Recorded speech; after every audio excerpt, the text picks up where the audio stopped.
Hi friends, welcome to Meera's novella. ഇനിയെന്നും ഭാഗം 56. അമ്മമുള്ള ചോദ്യങ്ങൾക്ക് മുന്നിൽ ദേവു തറഞ്ഞു നിന്നു. തന്റെ ഇച്ഛൻ ഇത്രയും വർഷം ഒരു ഇരുട്ടുമുറിയിൽ നീറി ജീവിക്കുകയായിരുന്നു എന്ന സത്യം അവളെ തളർത്തി. എന്തൊക്കെയാണ് താൻ കരുതിയത്?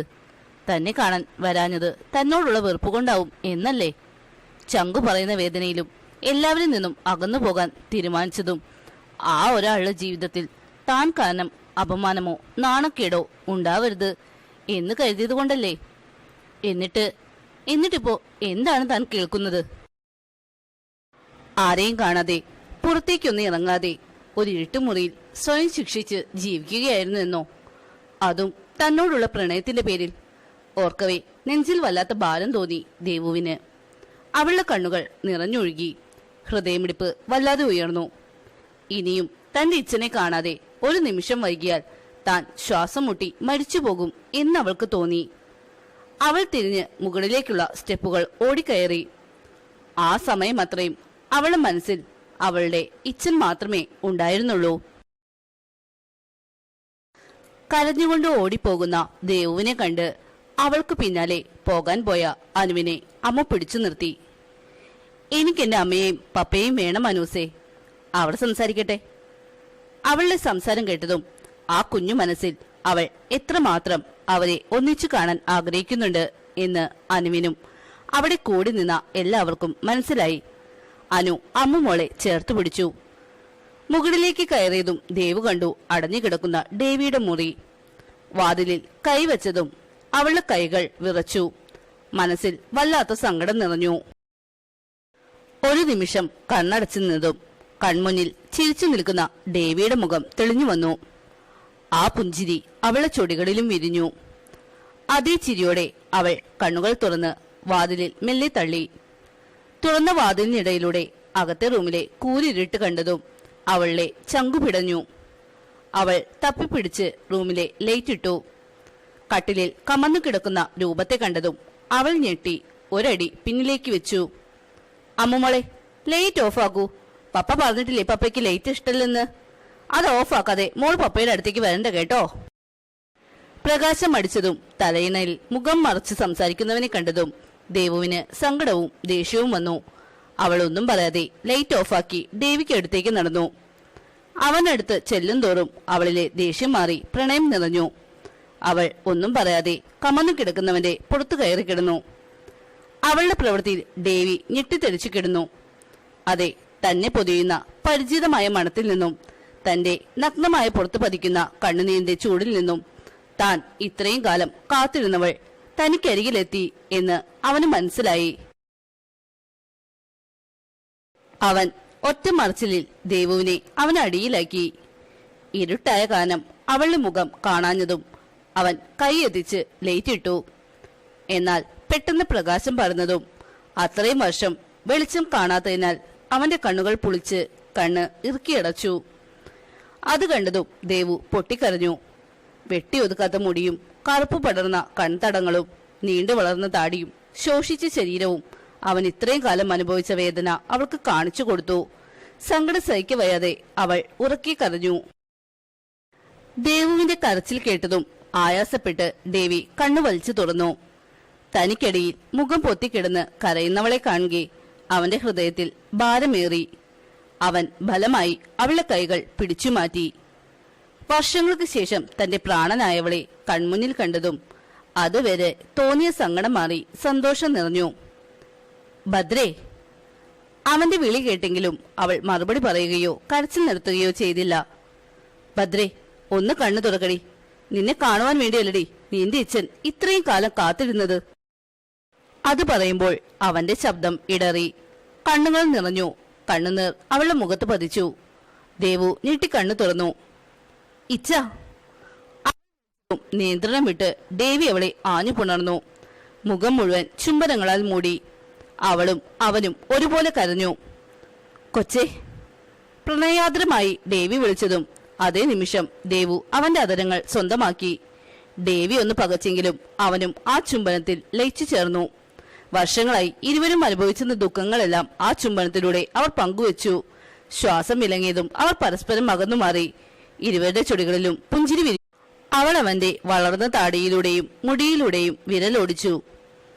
എന്തിനാ ഇച്ച ഇങ്ങനെ? ഞാനല്ലേ തെറ്റ് ചെയ്തത്? അപ്പോ ശിക്ഷയും ഞാനല്ലേ അനുഭവിക്കേണ്ടത്? പിന്നെ ഇച്ചൻ എന്തിനാ ഇങ്ങനെ സ്വയം? അവൾ പറഞ്ഞ് മുഴുവനാക്കും മുന്നേ ദേവി അവളുടെ ചുണ്ടിൽ തടസ്സമായി കൈവച്ചു. ഞാൻ ഈ ശിക്ഷ സ്വയം ഏറ്റെടുത്തതാണ്. നിനക്ക് തന്ന വാക്ക് പാലിക്കാൻ എനിക്ക് കഴിഞ്ഞില്ല. പറഞ്ഞിരുന്നതല്ലേ ഞാൻ നിന്റെ പ്രതികാരം നടപ്പിലാക്കാൻ കൂടി നിൽക്കുമെന്ന്. എന്നിട്ട് നിനക്ക് ഏറ്റവും ആവശ്യമുള്ളപ്പോൾ കൂടെ നിൽക്കാൻ എനിക്ക് കഴിഞ്ഞില്ല. ഞാൻ കൂടെ ഉണ്ടായിരുന്നെങ്കിൽ അഞ്ജുവിന് അങ്ങനെ സംഭവിക്കുകയോ അവനെ നീ കൊല്ലേണ്ടിയോ വരുമായിരുന്നില്ല. നിന്നെ വിലങ്ങു വെച്ച് കൊണ്ടുപോകുന്ന കാഴ്ച എന്നെ കൊല്ലാതെ കൊന്നു. ആ ഓർമ്മ എന്റെ ഉറക്കം കളഞ്ഞു. ഭ്രാന്ത് പിടിക്കും എന്ന അവസ്ഥയിലെത്തിയപ്പോൾ ഞാൻ എടുത്ത തീരുമാനമായിരുന്നു ഇത്. എന്റെ ജീവിതം ഈ ഇരുട്ട് റൂമിൽ ഒതുക്കിയപ്പോൾ നിന്നെപ്പോലെ ഞാനും ശിക്ഷ അനുഭവിക്കുന്നു എന്ന തോന്നലുണ്ടായപ്പോഴാണ് എനിക്കൊന്ന് ഉണങ്ങാനെങ്കിലും സാധിച്ചത്. അവന്റെ വാക്കുകൾ കേൾക്കെ അവളുടെ ഹൃദയം സന്തോഷത്താൽ തുടികൊട്ടി. തന്നെ പ്രാണനെ പോലെ പ്രണയിക്കുന്നവൻ, തനിക്ക് വേണ്ടി സ്വന്തം ജീവിതം നശിപ്പിച്ചവൻ, ഒന്നിനു വേണ്ടിയും ഇനി അവനിൽ നിന്നും ഒരകൽച്ച അവൾ ആഗ്രഹിച്ചില്ല. സന്തോഷത്തോടെ അവൾ അവനെ ആഞ്ഞു പുണർന്നു. അവനും അവളെ തിരിച്ചു പുണർന്നു. അമ്മ, പപ്പ. അമ്മുമോളുടെ ശബ്ദം കേട്ടതും രണ്ടുപേരും പരസ്പരം അകന്ന് തിരിഞ്ഞു നോക്കി. അമ്മുമോളുടെ മുഖം കണ്ടതും അവന്റെ മുഖം വിടർന്നു. ഈ മുറിയിലേക്ക് ആകെ കിടക്കാൻ അനുവദിച്ചിരുന്നത് അമ്മുമോളെ മാത്രമായിരുന്നു. അവളുടെ വിശേഷങ്ങൾ എല്ലാം തന്നെ പറഞ്ഞു കേൾപ്പിക്കാറുണ്ടെങ്കിലും അവൾ തന്റെയോ താൻ അവളുടെയോ മുഖം കണ്ടിട്ടില്ല. മുറിയിൽ പ്രകാശം പരത്തുവാൻ അനുവദിച്ചിരുന്നില്ല. പപ്പ, സന്തോഷത്തോടെ വിളിച്ച് ഓടി വരുന്ന അമ്മുമോളെ എടുത്തുയർത്തിയവൻ.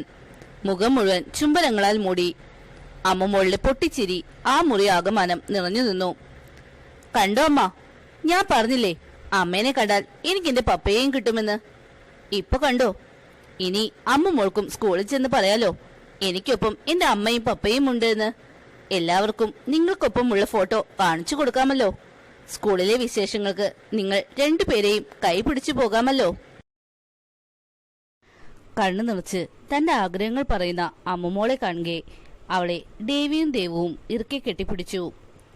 ഉണ്ടാവുമെടാ, ഇനിയെന്നും അമ്മുമോൾക്കൊപ്പം മോളുടെ അമ്മയും പപ്പയും ഉണ്ടാവും. എന്തിനും.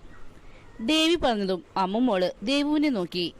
അവളും തലയാട്ടി സമ്മതം അറിയിച്ചതും കുഞ്ഞിന്റെ മുഖം വിടർന്നു.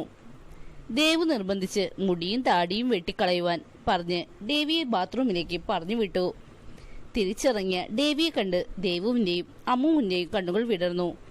താഴെ അവരെ കാത്തിരിക്കുന്നവരും 3 പേരും ഒരുമിച്ച് വരുന്നത് കണ്ടപ്പോൾ എല്ലാവരുടെ മുഖത്തും മനസ്സിലും സന്തോഷം നിറഞ്ഞു.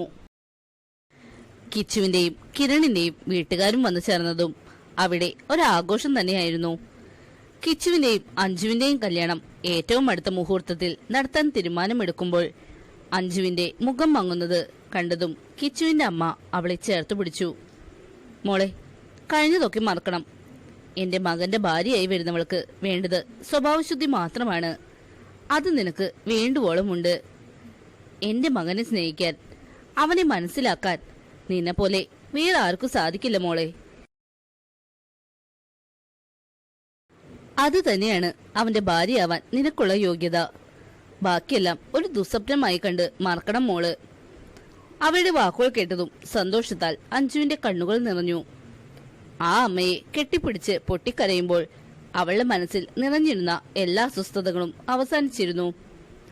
2 ദിവസം കഴിഞ്ഞുള്ള ദിവസം നല്ല മുഹൂർത്തം കിട്ടിയതും കല്യാണം അന്ന് നടത്താൻ തീരുമാനമായി. കല്യാണം കഴിയുന്നതുവരെ അവർ പണ്ട് താമസിച്ചിരുന്ന വീട്ടിൽ താമസിക്കണം എന്ന് അമ്മുമോളടക്കം വാശി പിടിച്ചതും പൂർണ്ണ മനസ്സോടെയല്ലെങ്കിലും എല്ലാവരും അതിന് സമ്മതം നൽകി. എന്നാൽ അവരുടെ തീരുമാനത്തിൽ കിരണും ദേവിയും ഒരുപോലെ അനുവിനോടും ദേവുവിനോടും പിണങ്ങി. എന്നാൽ അവരത് ശ്രദ്ധിക്കാനേ നിന്നില്ല. 2 ദിവസം മുഴുവൻ ആ കൊച്ചു വീട്ടിൽ അവർ സന്തോഷത്തോടെ കഴിഞ്ഞു.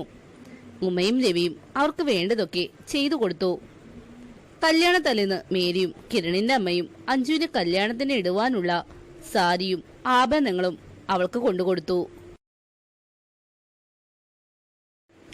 അഞ്ജുവും ദേവും ഒരുപോലെ അത് നിരസിക്കാൻ ശ്രമിച്ചെങ്കിലും അത് അവരുടെ അവകാശമാണെന്ന് പറഞ്ഞ് മേരി അവരുടെ വായടപ്പിച്ചു.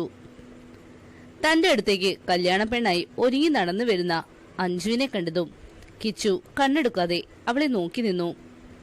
അതേസമയം കിരൺ അനുവിനെയും ദേവി അമ്മുമോളെ കൈ പിടിച്ച് നടന്നു വരുന്ന ദേവുവിനെയും നോക്കി നിന്നു.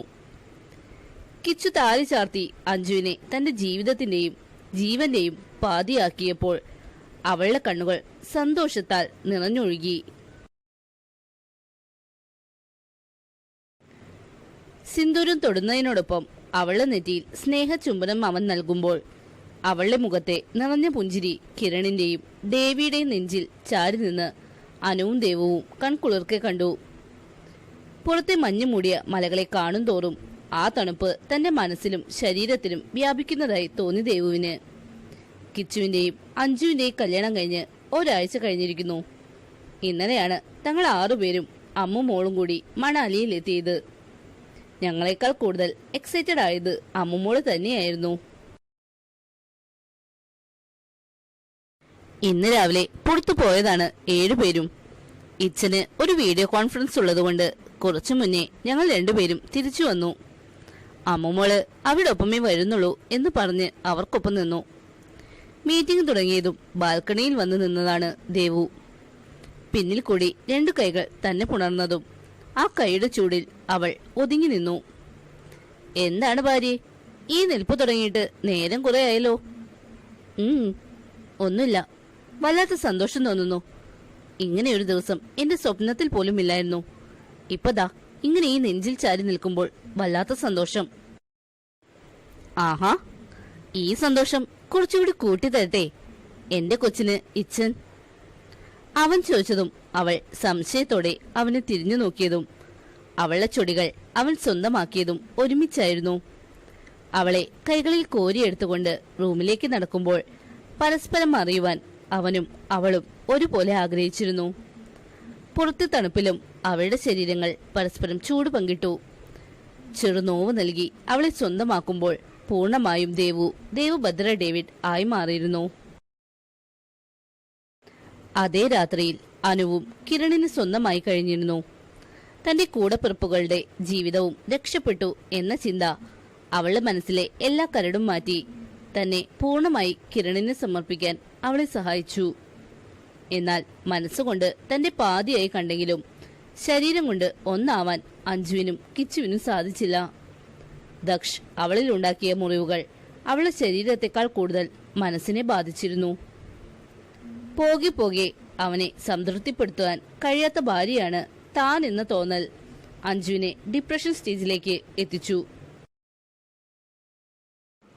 ഒട്ടും വൈകാതെ കിച്ചു അവളെ ഒരു ഡോക്ടറെ കൊണ്ട് കാണിച്ച് കൗൺസിലിംഗ് ആരംഭിച്ചു. 1 മാസത്തിനുള്ളിൽ തന്നെ അവളുടെ മനസ്സിലെ മുറിവുകൾ മാച്ചു കളയാൻ ഡോക്ടറുടെ ചികിത്സ കൊണ്ടും കിച്ചുവിന്റെ പ്രണയത്തിന് സാധിച്ചു. എല്ലാ അർത്ഥത്തിലും അവന് സ്വന്തമായി മാറുമ്പോൾ ദക്ഷ് എന്ന വ്യക്തിയെ അവൾ പൂർണ്ണമായും മറന്നിരുന്നു.